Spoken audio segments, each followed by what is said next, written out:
నమస్తే. నేను మీ Ashok Kumar. Welcome to our channel.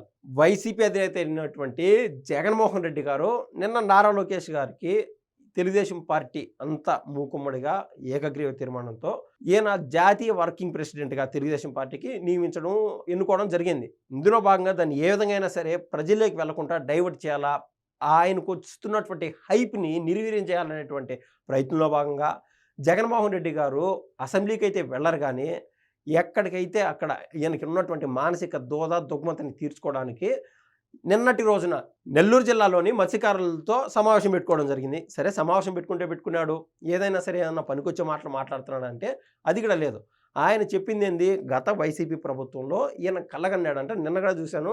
సాక్షికి సంబంధించి ఆ ఛానల్ ఓపెన్ చేసి చూస్తే జగన్మోహన్ రెడ్డి గారు ఒక పక్క నీతులు చెప్తూనే ఉన్నాడు. ఏది మేము వచ్చింటే 4 హార్బర్లు, ఏదో 9 సీపోర్ట్లు, రకరకాలుగా ఈయనకున్నటువంటి అభూత కల్పనలు ఏదైతే రాత్రి కళ్ళకి వస్తుందో అవన్నీ వల్ల వేస్తూ వచ్చాడు.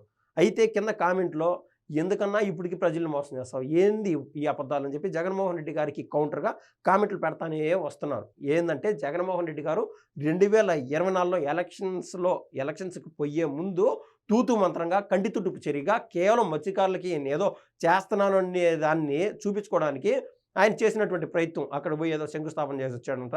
ఇలా రకరకాల ఈ ఏదైతే ఉన్నాయో ఆరోపణలు జగన్మోహన్ రెడ్డి గారి పైన ఉన్నాయి. అయినా కూడా జగన్మోహన్ రెడ్డి గారు నిర్మోహమాటంగా నిస్సిగ్గుగా నిన్న వచ్చి మాట్లాడడము, ఆ మాట్లాడిన దానికి వ్యవసాయ శాఖ మంత్రి అయినటువంటి అచ్చెన్నాయుడు గారు క్లియర్ కట్గా అసలు ఆ రోజున జరిగింది, జగన్మోహన్ రెడ్డి గారు నిన్న వచ్చి మత్స్యకారులతో మాట్లాడినటువంటి మాటలో నిజమెంత, ఆయన క్లియర్ కట్గా పోస్ట్ మార్టం చేసేటువంటి ప్రయత్నం చేశారు. విషయం చూడండి. షిప్పింగ్ హార్బర్లో నిర్మాణానికి కేంద్రం తన వాటాను 128 కోట్లు ఇచ్చినా వాటిని ఉపయోగించుకోకుండా జగన్ ప్రభుత్వం మళ్లించిందని వ్యవసాయ శాఖ మంత్రి అచ్చెన్నాయుడు ధ్వజమెత్తారు. 128 కోట్ల రూపాయలు ప్రతి రాష్ట్రానికి ఇచ్చినట్టు మన రాష్ట్రానికి కూడా ఇచ్చింది డబ్బులు. అయితే ఆ డబ్బులు ఎట్టపోయినాయో, ఎవరి చెవుల్లోకి పోయినాయో, ఏమన్నా పేపర్ల పైన డబ్బులు ఇచ్చేసామని రాసి ఎవరి జోబులోకి పోయినాయో కూడా మనకి ఇప్పటికీ అర్థం కానటువంటి సంగతి. జగన్మోహన్ రెడ్డి గారు అంతటి గనుడు, గట్టికుడు అని చెప్పి ఈరోజు రాష్ట్రం అందరికీ అర్థమవుతుంది. ఈయన నిన్న ఏదైతే మత్స్యకారుల సమావేశం పెట్టారో అక్కడికి వచ్చింది వైసీపీ కార్యకర్తలు తప్ప మత్స్యకారులు కొద్దో గొప్ప 15 మంది 20 మంది కూడా లేరు. అంటే 15% 20% మంది కూడా లేరు అనేటువంటి మాట వాస్తవం. ఈ మాట నేను ఎందుకంటున్నానంటే వీళ్ళు చేయరు, చేసే వాళ్ళని కూడా చేయనివ్వరు. అదే మాత్రం ఉన్నది జగన్మోహన్ రెడ్డి గారి పోకడ.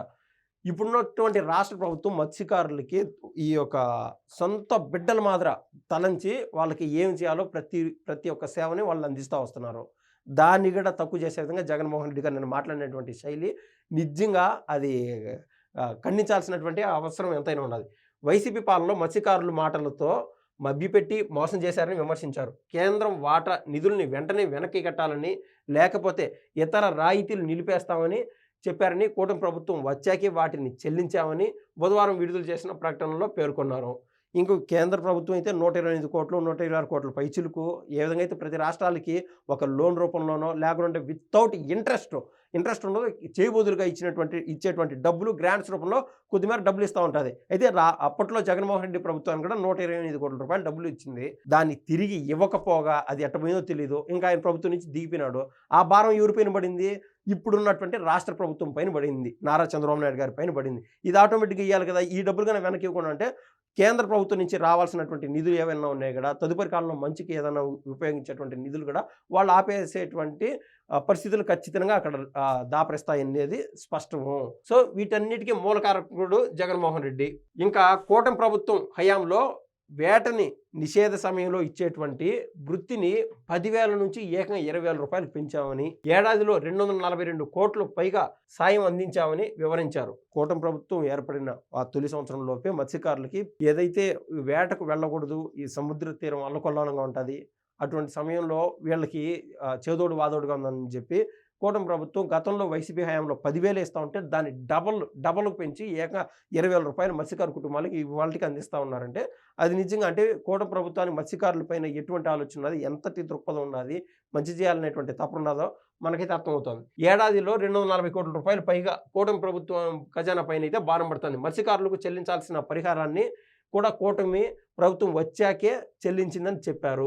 ఏదైతే జగన్మోహన్ రెడ్డి గారి పరిపాలన కాలం ఉన్నదో అటువంటి ఆ సమయంలో కూడా మత్స్యకారులకు అందాల్సినటువంటి ఆ నిధులు కానీ ఇవన్నీ అందకపోవడంతో కూటమి ప్రభుత్వం వచ్చాకే అవి కూడా వీళ్ళు ఇప్పుడు క్లియర్ చేసుకోవాల్సి వస్తుంది. గతంలో ఏదైతే ఫీజు రీయింబర్స్‌మెంటు వీటిలో కూడా ప్రతి దాంట్లో కూడా నానా హడావిడి, నానా యాగి చేశారు జగన్మోహన్ రెడ్డి గారు. అయితే వాళ్ళ కాలంలో చెల్లించినటువంటి నిధులు, ఆ వడ్డీలు కూడా ఇప్పుడు కూటమి ప్రభుత్వం వచ్చాక చెల్లిస్తా వస్తుంది. నిన్న జగన్మోహన్ రెడ్డి గారు పెట్టినటువంటి ఏదైతే సభ ఉన్నాదో, సభలో భాగంగా మత్స్యకారుల పైన జగన్మోహన్ రెడ్డి గారికి ఎంత మేర ప్రేమ ఉండాలంటే, మనం స్పష్టంగా చూస్తే అర్థమవుతది ఆ వీడియోలన్నీ వింటే. మత్స్యకారులను పట్టుకొని కూటమి ప్రభుత్వం కడుపు మీద తంతనారు. ఈ రేంజ్‌లో అంటే మత్స్యకారుల పైన జగన్మోహన్ రెడ్డి గారు వాడేటువంటి భాష చూడండి. లైఫ్ టైమ్ నేను ఛాలెంజ్ చేస్తున్నా. నారా లోకేష్ గారు జగన్మోహన్ రెడ్డి గారికి సంబంధించో, వైసీపీకి సంబంధించో ప్రజలతో మాట్లాడేటప్పుడు ప్రజలు కడుపుల పైన కొట్టాడు అనే మాట అంటాడు గాని, ప్రజలు కడుపుల పైన తన్నారు. ఇలా కనీసం అంటే ఈ యొక్క మత్స్యకారులు కావచ్చు, నాయి బ్రాహ్మణులు కావచ్చు, లేదా వేరే ఏదైనా కావచ్చు, ఏ సంఘాలైనా కావచ్చు, మహిళలు కావచ్చు, వీళ్ళ విషయాలు ఏదైనా మాట్లాడేటప్పుడు నాలుక జరభద్రంగా ఉండాలా, జాగ్రత్తగా ఉండాలా. లేకుండా ఉంటే నిన్న జగన్మోహన్ రెడ్డి గారు మాట్లాడినటువంటి తీరు చూడండి. ఆయన మనసులో ఏదైతే ఉన్నదో అంటే ఒక పూచిక పుల్లల మాదిర మత్స్యకారులను తీసివేస్తూ మాట్లాడారు జగన్మోహన్ రెడ్డి గారు. కడుపు మీద తన్నారు అనేటువంటి మాట సులభంగా, సునాయాసంగా అనేసాడు. లైఫ్ టైమ్ నారా లోకేష్ గారు అటువంటి మాటలు మాట్లాడలేడని చెప్పి నేను స్పష్టంగా ఛాలెంజ్ చేస్తున్నా. ధన్యవాదాలు.